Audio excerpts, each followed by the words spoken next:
All right, everybody. So, auth part 3. A couple things I want to do in this. I want to talk about the front end of this. I also want to talk a little bit of theory, and shoot, see where we get. So let's start with some theory. Re-examine this flow again. Browser makes a post request, sends the username and password. Server verifies the password, generates a token, sends it back to the browser. Browser then sends that token along with every request it makes. Server validates the token, gives you back the stuff. Yep.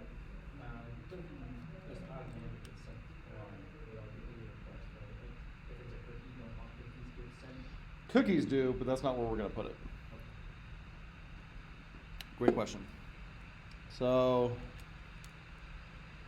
let's talk a little bit about this verify password piece. So we talked very briefly yesterday about hashing. Let's talk more about what that is. There's 3 different kinds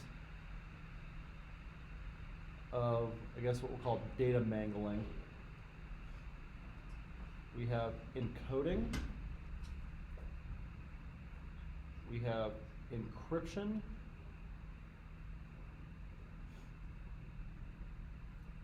and we have hashing.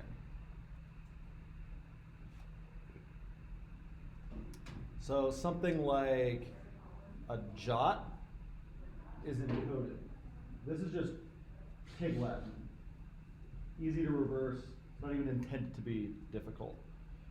So if I had cat, I could encode it by shifting the letters up by 1. So I end up with D, B, U. Easy to do one way, easy to do the other way. Yes. So the practical application of like encoding, two that I can think of. One of them we talked about yesterday.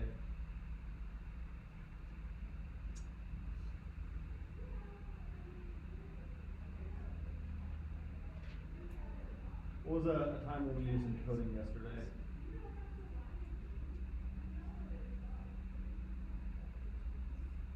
Yep. What about the token? What encoding did it use?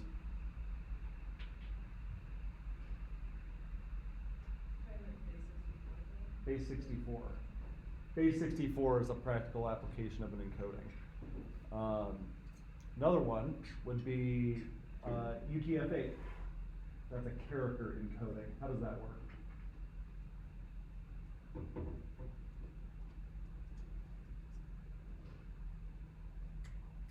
It's got the codes that it interprets and displays the characters. It's Indeed. technically a pictograph of it. Yes. Just knows. So when you press a key on your keyboard, that has a character code to it, and that code maps to something in an encoding, and that's how we get the character. So there's ASCII. ASCII is 256 different character encodings. The first 256 of UTF-8 is ASCII, and the rest of it is so many more characters. And then pretty much every glyph in human language and plenty of other useful stuff like math and what have you is in UTF-16. The first half of which is UTF-8. The rest of it is Asian glyphs, math, all that kind of stuff. But all of them go off of character encodings. All right, so that's encoding. Encryption is a little bit different. Encryption uses a kind of weird property of numbers. Why is this not working? Come on, man.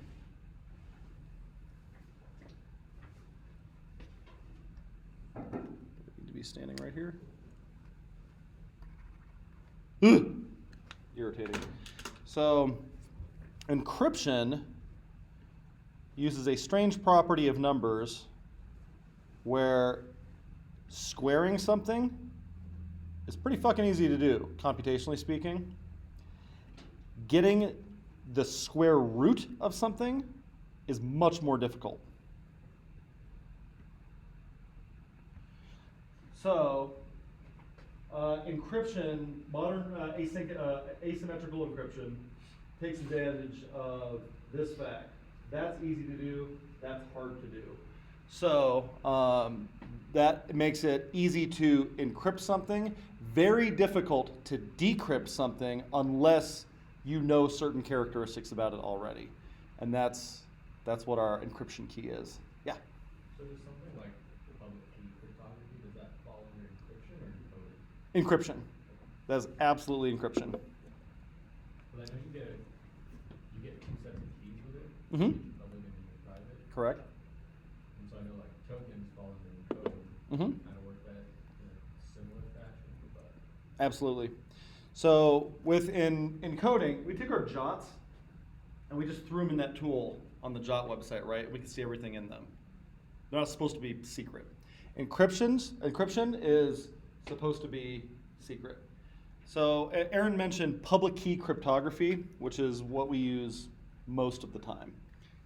And let's talk a little bit more about that. Hang tight. I'm gonna go get my cord for that because this lends itself to drawing really well.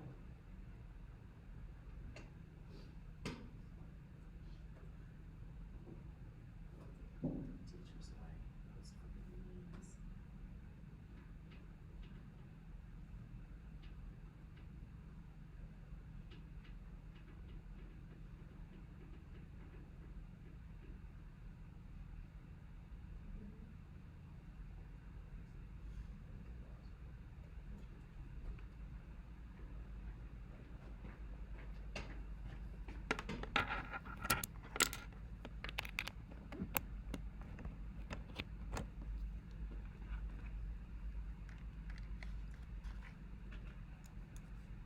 All right, and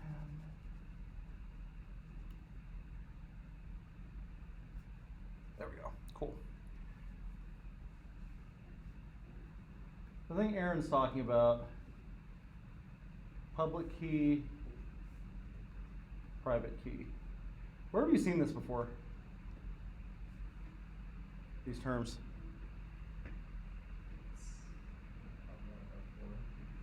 Nope. Different use of the word key. Good guess though.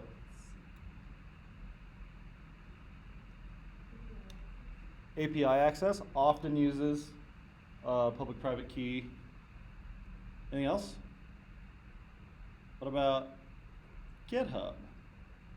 So if you have an SSH key set up for your GitHub account, so you don't have to enter in your username and password every time, using public key, private key cryptography. The way it works is you have your public key, which I think the term key throws people off. I think of it more like a lock. You're giving people a lot of unlocked padlocks they can secure things with and send them to you. Once they lock them, they can't unlock them. They give them to you, and your private key is the thing that unlocks it. So if you want to encrypt a message to me that only I can see, you use my public key to encrypt it. Once you've done that, you can't reverse engineer it. You send it to me, I have a little cipher that'll decode it. Sit with that for a sec.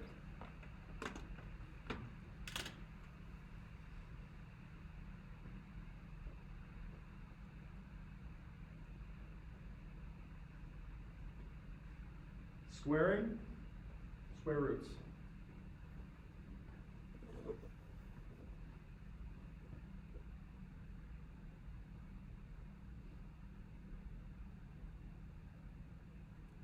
Cool. Think about how you would explain this public key, private key concept to somebody at this lame party that you keep going to for some reason.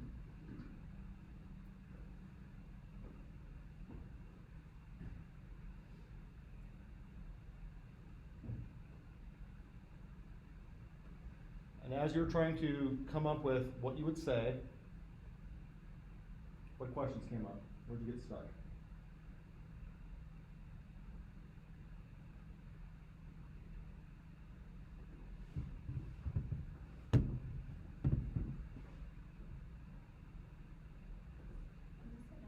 Mm-hmm.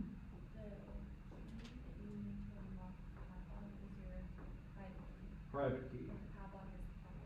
Correct. The reason they call it a public key, even though it's a lock in my metaphor, is you are encrypting it with that key. You just lack the ability to decrypt it yourself once you've done that. It only goes one way.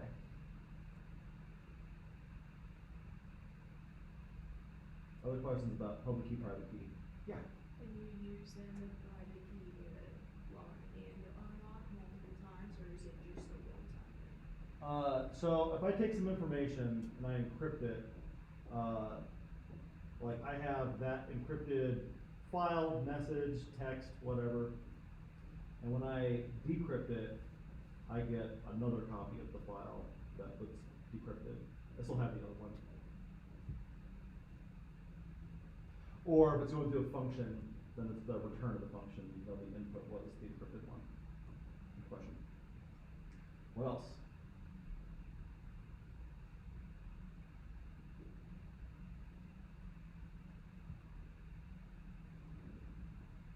So, Lizzie Tong, you were at this garbage party. Hey, I heard you were learning about public-private key cryptography. How does that work? It's never really made any sense to me. Well, it's, you can kind of think of it like encrypting is like if you're trying something. Mm-hmm. You can store any number, but to find the square root of any number, it's kind of like decrypting. Mm-hmm. It's very challenging, and so if you think of it like, if I'm encoding something, I'm gonna square it, but only you are able to decode it because you have information able to keep the square root of that number. Mm-hmm. And so it makes it easy to encode things, but only particular people who have the information to decode it have the ability to read that information. Cool. Very nice. So, if you're curious under the hood about how the specific mathematics of that work out, is they also use prime numbers. Don't quote me on this. I'm fairly sure that what they do is they combine two prime numbers and then square that. And then the way that you decode it is you just have the two prime numbers. And once you know what those are, it becomes easy to get the square root of them. But without those, it's very difficult. And the prime numbers they use are fucking huge. So, there you go. Cool. Back to our three different ways of mangling information. Encoding, encryption. Last one is hashing. Hashing would be like if we did assigned numbers to each of these. So that's 3, 1. Let's just call it 19. I don't think that's what it is. So I'm doing some kind of like encoding scheme with that, and then I do something that, for example, adds those together. So my hash might be 23, or maybe it's always got to be a single number, and so you add those together and get 5. So the hash of cat in this with this hashing algorithm is 5. The power of this is not that like we can't go from 5 to cat. There's plenty of other things that give us 5 also. But if I want to know if I'm storing this somewhere, because I don't want to store cat, you give me cat, and I run it through the calc overly shitty hashing algorithm, and I get 5, I have some confidence that you gave me the thing that I originally had.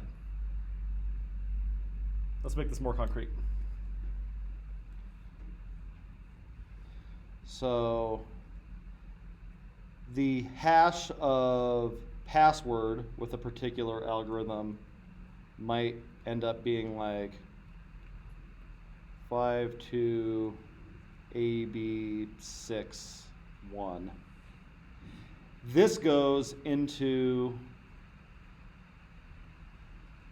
my database, not password.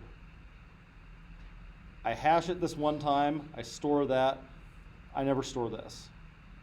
When you post password over to me, and I run it through the exact same hashing algorithm, if I get that same sequence, you probably gave me the same thing that you did the first time.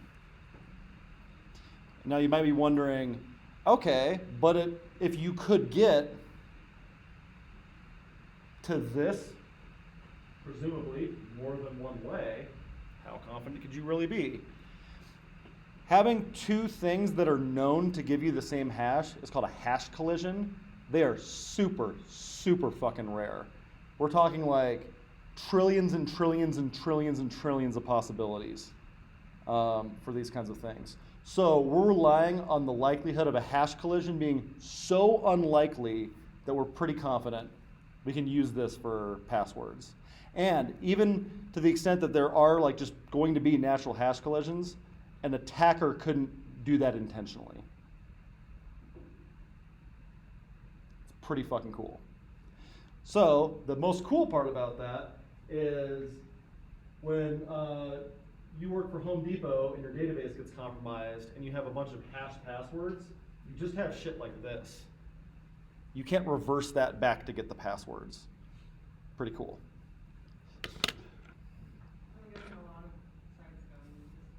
No, because what happens is auth is really hard. I would say that this and functional programming are probably the two hardest things we do in the program. And so you go, oof, yeah, I didn't really get to that part in school. I really should be the person doing this. All right, I'm just gonna like do this stuff plain text. I'll just compare. It'll get us started at least, and then there's never any time to fix it. So you end up storing this in your database. Yeah. Do you have any examples of companies that store passwords literally without password? Yeah, like some of those ones in the news. There's one recently.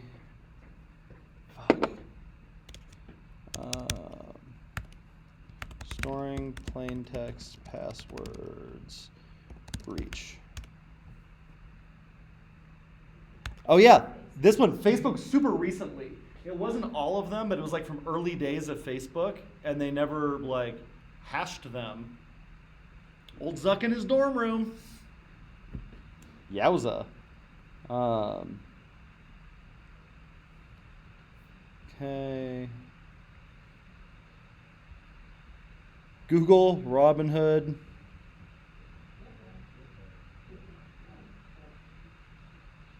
So this one is accidentally logged. This is kind of like a naturally tricky thing also, because you have to get the password at some point in order to hash it, right? So if you've done that and you leave a console log of that somewhere, you are technically keeping logs on user passwords. Yikes. Don't do that.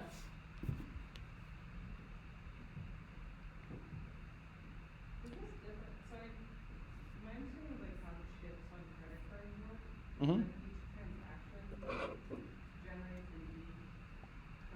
Mm-hmm. You can't actually extract the credit card information. Is that right? Is that correct? I know this is different, but like. Yes. It's a similar kind of thing where like you're not supposed to be able to reverse it. Okay. And this is like why they have this encryption isn't an appropriate option for passwords. Because then I have garbled, mangled stuff, but if I also stole your cipher, now it's just like I have the plain text ones. Cipher is a key. It's what I would use to reverse, to decrypt something. Right. So if I have an encrypted password, but I also have the key to decrypt it, yeah. And so hashing, you could have stolen my entire IT infrastructure and still not have the passwords. So salting, by the way, like these aren't math terms. It's called hashing because when you make hash browns, you like mix them up and then you bring more in and you mix it with those. And so there's another thing called salting that is a part of this. And this is kind of interesting. So you crack my database, you get all the hash passwords. Password turned into this. And it's so turned, but all you have is these. It turns out this particular hash shows up over and over and over again. And there's other ones that show up a little bit less frequently. And so you go, I get it. There's lists of most commonly used passwords, and they have a distribution to them. And when I see that distribution in your database, I can kind of figure out what your unhashed password is. So that's called a frequency attack. And the way that you get around that is with salt. So how salt works is if that's the thing that we're hashing, we put a little bit of extra in front of it, randomly generated. And we combine those two together and then hash that. So everybody who uses password as their password technically gets a completely different hash because they add that little salt to it. And you actually store the salt with the hash. And so when you're doing the comparison, you can go, okay, if I take this random sequence of characters and add it to whatever I got sent and hash all of that, does it end up with the same result? And what those look like, decrypted password. See if I can just find a picture of one. Perfect. This is the thing you end up storing in the database. It has the algorithm that was used, how expensive it is, because with the same algorithm, you could make it harder, and it takes longer to, it's more secure. However, it's also longer to calculate. So like your users take longer to log in, for example. This is the salt. This is the hash password. So you give me password, I put this in front of it, and see if it hashes to that.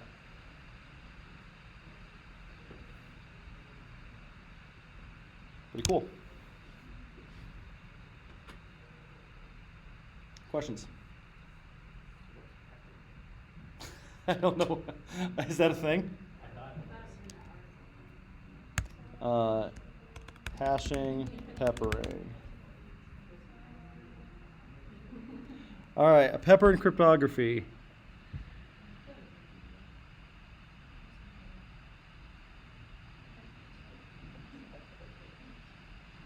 A pepper is like a salt, except it's not published. Look at the salt. The salt isn't a secret. It's stored with the hash password. A pepper is the same thing, except it's secret. So like if you had a separate database that had all of your salts in it, those would be peppers. Cool. Think this is real silly? Security is not a joke, Arena. It's kind of a joke. Sure. This is still thinking about this.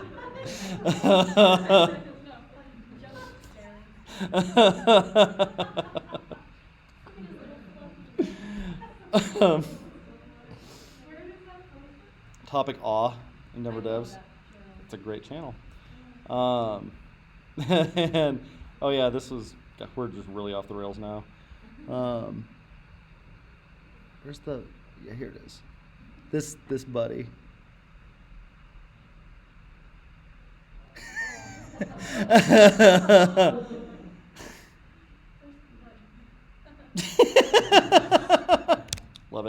Anyway, so blockchain. Blockchains don't have anything to do with cryptocurrency, which several of you probably know. They are like a part of all kinds of different things, including most hashing algorithms. Those use blockchains internally to work. The idea of a blockchain is that if I hash something and then add something new to it, and then hash that with the original hash, that's step 2. Let me draw this. So is it a form of hashing? It's used inside of a lot of these different kinds of like hashing and encryption schemes. So I have, this is called like a genesis block, I think. It's some randomly generated thing. And then I say, all right, the data in this is cat. I'm going to hash that with this previous hash and get whatever. And then this one is dog. I'm going to combine that with this hash and get a different hash. And so each one of these, if I'm recreating this chain and I try to tamper with this and make it TAC, all of the hashes don't match anymore. So that's how I can tell that something was tampered with or not. That's how your JWT signatures work. You can just, it's encoded, you can just see the data, it's plain. But if you try to change the user ID or something like that, and then you hash that, you end up with a different signature. That's why we can kind of do that essentially plain text. Same thing with the blockchain. The idea of like cryptocurrency is that there's a public ledger. Everybody can see every transaction that's made with the cryptocurrency, and you can verify that it happened in that exactly that way because the hashes all work. So if you tamper with one block, Right. it affects all the blocks after it, or every block? Nobody else would accept it because the signatures wouldn't match. So that's a lot of times it's called like a trust list system. You don't have to trust that the bank didn't fuck with your bank account. You don't have to trust anything. You can mathematically demonstrate that this is the only possible way that this could have occurred.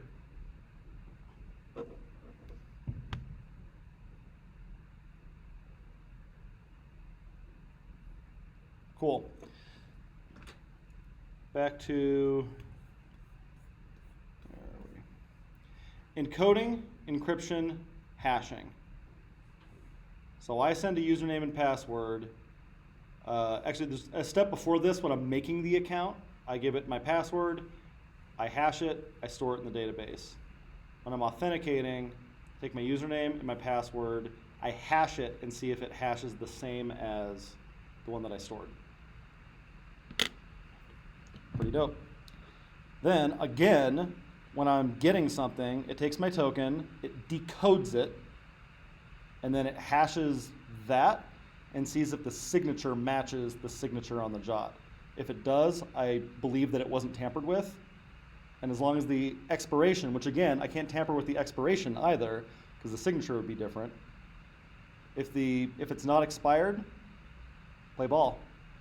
Token is validated, and without getting into authorization, which is, what's authorization?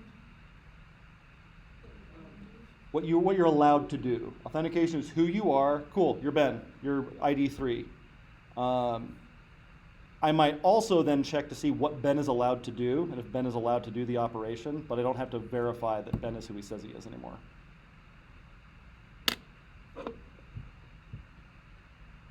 Cool. All right. Another thing. Yeah. When we write in words, Mm-hmm. basically you have to write every first one. Mhm. So, if you want to reuse somebody else's, or even like your own, I'd consider using a service like Auth0. A lot of the 11xers are doing that right now. It's essentially that. like one of the dopiest things you could probably do is try to build your entire own auth system from scratch. This is an entire like area of research, and it changes. Things that used to be considered secure hashing algorithms, some security researcher finds an error in the algorithm, and they have to change it. I mean, that's happened like in my career. So the good news is that a lot of these libraries that you're using, those have all those pieces figured out in them, like bcrypt and whatnot. And so, yeah, you can absolutely use like your own system for that.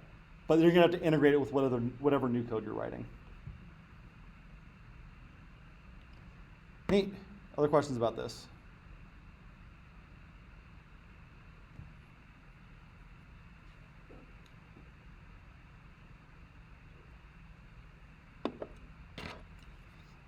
All right, so I want to talk briefly about the other way we could do this. So this is all token-based authentication. There's another way to do this called session-based authentication. This is the browser.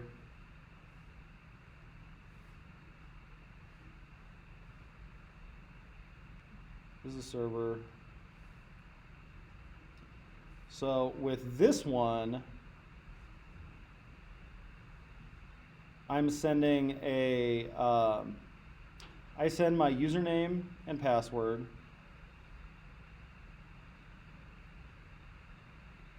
It verifies, and then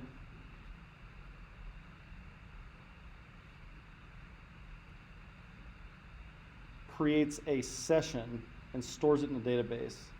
This is basically just a hash. Could have your username, could have a bunch of the items in your shopping cart would be a good example of that.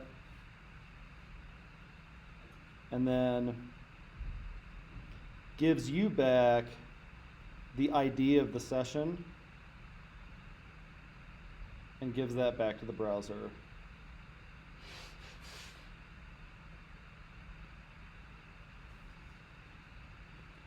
And then on subsequent requests, usually with a cookie, you're sending that session ID, and it pulls the session out of the database and lets you, for example, get all your shopping cart items back, that kind of thing.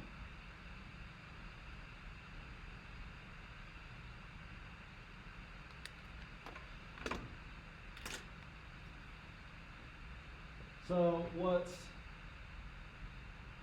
cool about this is it's a little bit more secure than JWT, just a tiny bit. But also, you have a record of every single user who's logged in. Which means when you find out that like, Pedro's been a villain the entire time, you just delete the row, Pedro's row from the database, and he's logged out. Because when we try to look up the session ID and it's not in there, it goes, oops, sorry, you gotta log in again. You don't have an active session right now. With JWTs, it's just a key. If you have the key and it's not expired, not much you can do about it.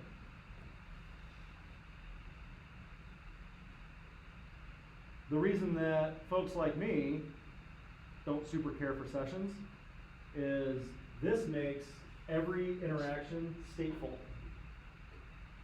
I can't just verify the token and have every single request work kind of the same way. The request will behave differently based on whether or not some other system has some particular state. So if you imagine this getting bigger and bigger and bigger and bigger, first of all, now I'm paying to keep track of these sessions. Like, that takes up table rows. And once you get 1 million, 2 million, 1 billion of them, that could be a lot. Also, you get multiple servers, you start splitting this across multiple databases. It's very logistically difficult.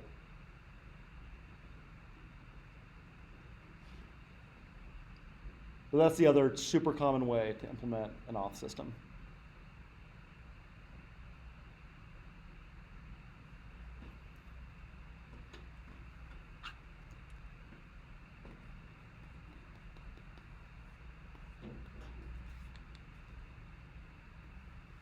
encoding, encryption, hashing, public key, private key, session-based auth. That was kind of the theory shit that I wanted to hit you with. Questions about any of those? So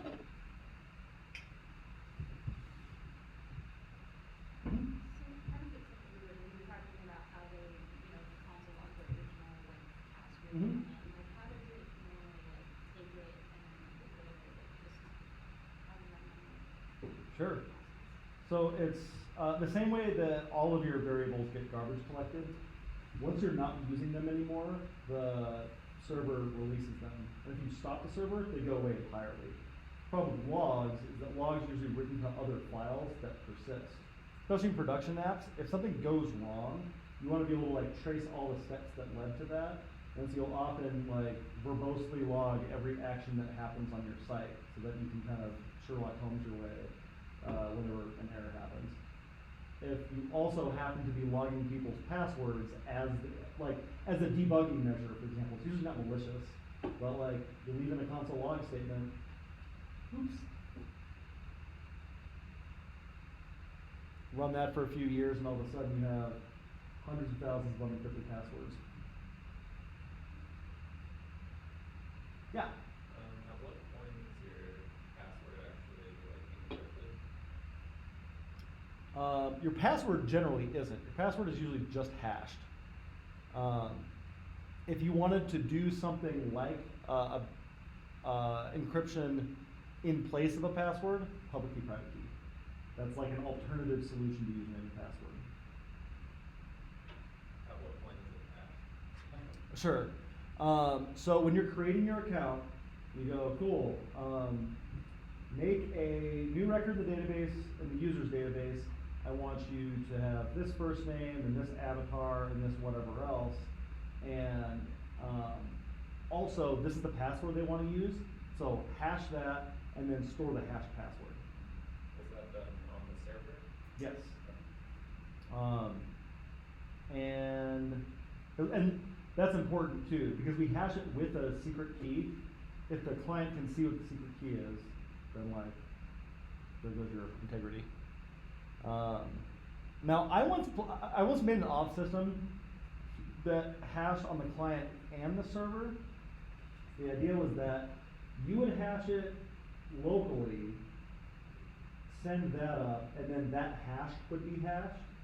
The rationale was like, okay, if I did use password as my password, at some point, the server did see what that was. And they could have logged it, they could not be secure, whatever. And I use that password everywhere. And so if I hash it on the front end also, then even the server doesn't know what my original password was.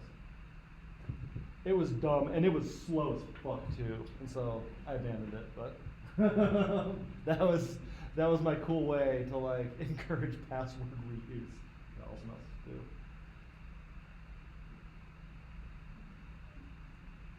Cool. Yeah. So just because of what people are doing with computers now, Mhm. is it really common for like the private keys, like the public key, private key, to be encrypted as well? No, you want your public key. Like, there's nothing special about that. The private key. So like, I don't know, I have seen cases where like the key that you're going to use to decrypt something is also encrypted, so that you have to get that decrypted to decrypt something else. Yeah, so like secure mail tends to work that way. I think some of that shit is security theater. There's a security principle. It has a name.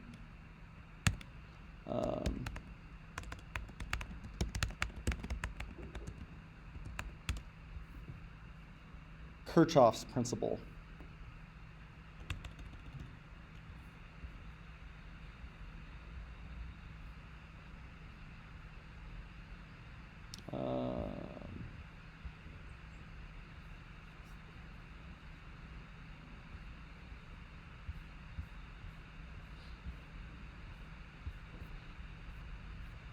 The TLDR on Kirchhoff's principle is that you should be able to know absolutely everything about a security system except what the key is and still not be able to break it. That's the reason that like the FCC saying like Apple needs to make backdoors in the cryptography, like that's not a thing. Because as soon as you do that, you've violated this principle. You can have the key, or you can have this other key. That's not good. Like, it should not be a problem if it falls into enemy hands. Cool. Other questions? Mm-hmm. So, earlier you mentioned like databases of salts. Yeah. Do most companies use multiple salts? Well, they're just randomly generated. And so the way that we're doing it with our hashes is we're storing the salt with the hashed thing. And so it's just real easy to break that off, add it to the thing you're trying to hash, and see what the result is.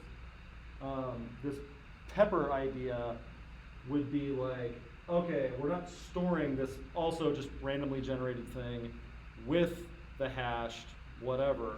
We're keeping that somewhere else. You have to access that first and this one. And so an attacker has to compromise two systems to get those two things. And it might be otherwise difficult to link which salt goes with which hash. So,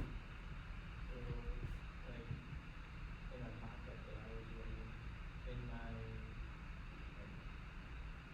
controller, making a new token Mhm. or whatever, I had like prepared password for password confirmation. If they match, then like attach a salt to the password and then encrypt it with encrypt. Bcrypt will do the salts for you. Oh, okay. Oh. Then I guess I start with salting. Cool. Yeah, it's you can do it in multiple steps. If, for example, if you want to do this like peppering kind of idea, but if you just bcrypt encode something, it takes care of all that for you. Neat. What else?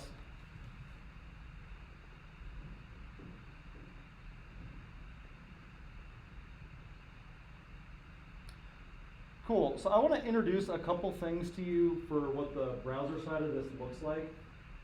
And then I want to challenge you to see if you can figure out what the front end for your auth would look like. But I'll give you a couple ideas to start with. The first is local storage. Local storage is a way that we can store data in the browser attached to a URL that survives refreshes, all that kind of stuff. So if I go to web app kitchen sink. By the way, if you haven't seen this before, you might find it interesting. There's things like how to use cameras on the web. So I can say, yes, I want to use all these. And then, hey, there I am. And I can do things like take pictures. And I can do things like make videos. And I have examples of how to do social auth, which is a third kind of auth. It's also token-based, but you're having someone like Facebook or Google that both of you trust verify your identity. How to upload files with S3, and then I have some examples of like what the single responsibility principle looks like and what factories are. And also the person who made the site is a handsome genius.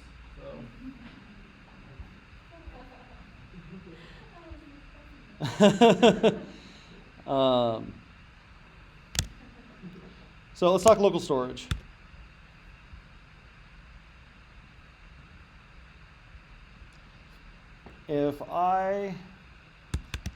So it's already built in. It hangs off the window object. You've got local storage. And I want to say set item name, let's say token to 1, 2, 3, 4, 5. Cool. Now I can do local storage get item token and get my token back. And the coolest part is I can refresh this, do the same thing, and it's still there. Pretty dope. So if I'm making a form request and I get back a token, I would store that in local storage. And now, if I'm trying to figure out whether or not I'm logged in, what I would do is try to get that, and if it doesn't match for whatever reason, it comes back null.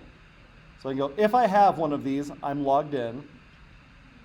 If I don't, I should send myself to the login page. And then when I get a token, I store it, and I check that every time.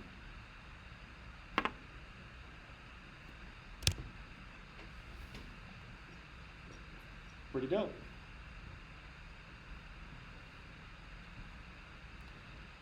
And so if we're looking at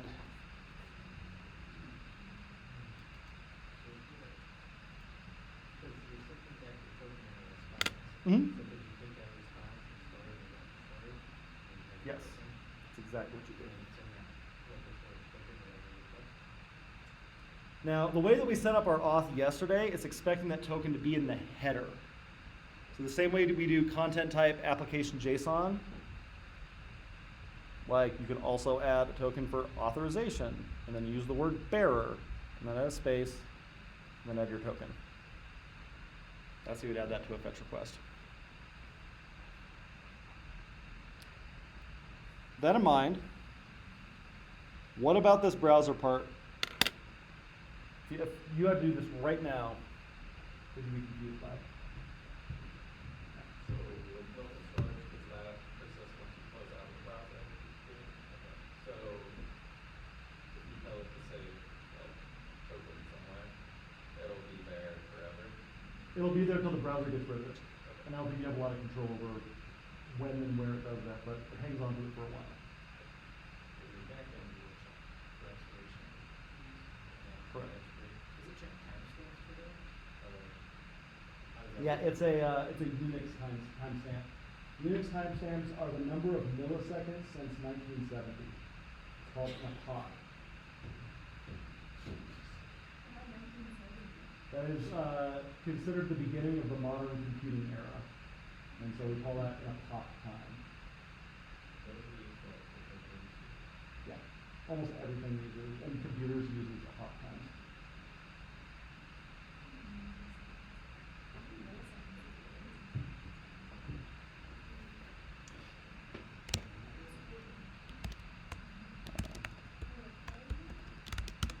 That many.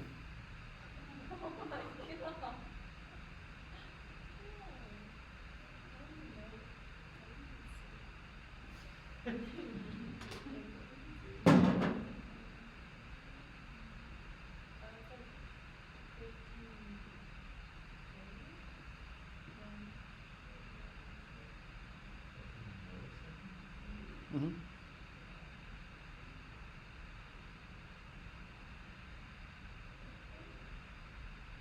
Cool. What else? What else would be tricky to implement browser-wise? Yeah. So, I know like when you log in, you store the token, Mhm. and I would assume you would use that again for like a log out feature. When, Yeah. and then like when in between would you use it? Excellent. So, logging out in a token-based system is just deleting your token. Since the server has no concept of you being logged in the first place, you don't need to log out from the server. Session-based auth, logging out requires a network request, and we need to delete the session out of the database. Token-based auth, just trash your local storage token. So that's the only other time you really use your token, Yep. is storing it so a user can log out. Goes in your authorization header when you're making requests. Elsewise, All requests? any authenticated request. There's no harm in sending with every single one, but yeah, anything that would require authentication. So if I were to actually write this out, so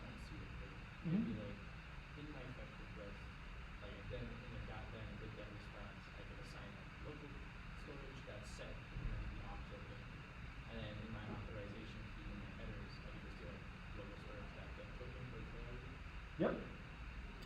That's it. Not much to it. I think the local storage, because I have it set up where it takes in a key and a value. Mm-hmm. So I guess, yeah, that seems really makes sense. You could do local storage at get item Mhm. Yep. You have to set it to a variable. Yeah, so like it's not saying to a variable. Set item is key value. It's like, I'm storing this value under this key, and then my get item, that's the key, and I get back the value. So your token will be the value. Like, Yes. you get a token or not token. Exactly. I don't know if like Like a lot of different keys. You generally wouldn't, but if you did, just token 1, token 2. Yes.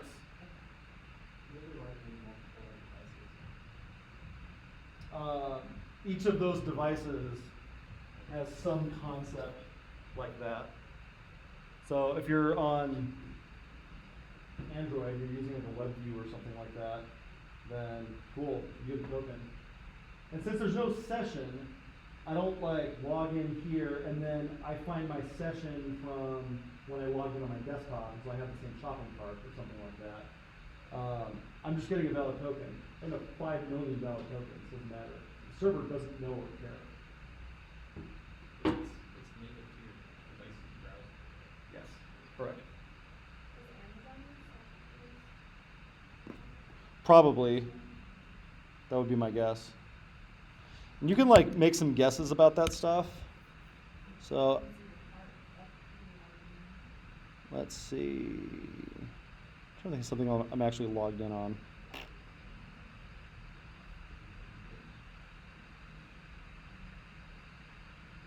Every fucking time.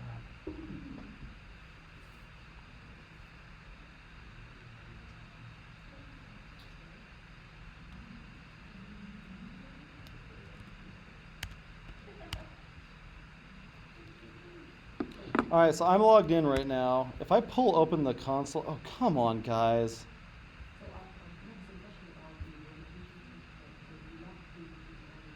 Hmm? When you log in on a network?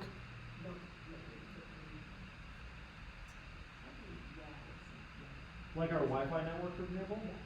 Sure. So the Wi-Fi network, yes. They track you by your MAC address. If I talked with the 11xers about this once, but a MAC address, it doesn't have anything to do with like the Apple company. It stands for media access control. Basically, every electronic or digital device in the world has a unique MAC address, and so networks can see that, like, all right, when this MAC address shows up, it should get this IP address. So they track you that way.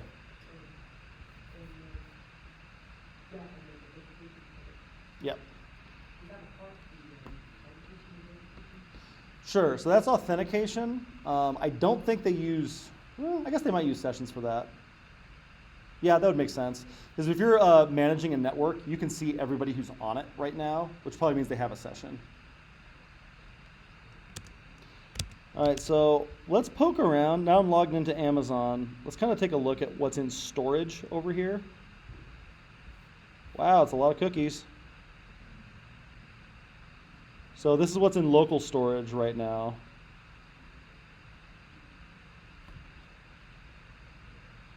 Keys, values. This is kind of neat too. You can like stringify an object and then store that in local storage. That's pretty common. And then you can take it out of local storage and then parse it, and now you have an object. IndexedDB is kind of neat. IndexedDB is a database that runs in your browser. Session storage is like local storage, except this does go away when you close the tab. Cookies are little collections of key value pairs. except those automatically get sent with every network request. So session IDs typically use those. You could also store your token in there, but then you'd have to look for it in the cookie, not in the header.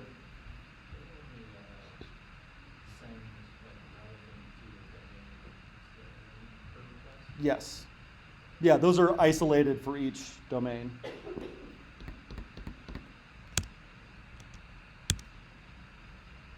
Cool. Other questions about how you would implement this in the browser?